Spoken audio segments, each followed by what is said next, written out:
News Tamil கழுகு. அதிமுக கூட்டணிக்கு ஆந்திரால இருந்து ஒரு கட்சி வர இருக்கான்.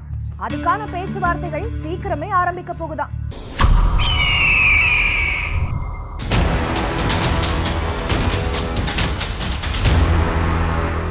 ஆந்திர துணை முதல்வர் பவன் கல்யாண் சீக்கிரமே தமிழ்நாடு அரசியலையும் தலை காட்ட விரும்புறாராம்.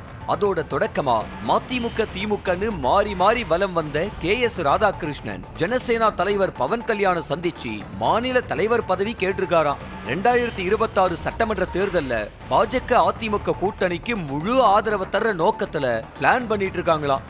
அதிமுக ஆண்டு விழாவுக்கு பவன் கல்யாண் வாழ்த்து சொன்ன கணக்குகள் எல்லாம் ஆரம்பிக்கிற இடத்துல இருந்து யோசிச்சா பாஜக அதிமுக கூட்டணியில பவன் கல்யாணும் தமிழ்நாட்டுல பிரச்சாரம் பண்ணவோ இல்ல ஒரு சில சீட்டுகள்ல போட்டியிடவோ கூட வாய்ப்பு இருக்காம்.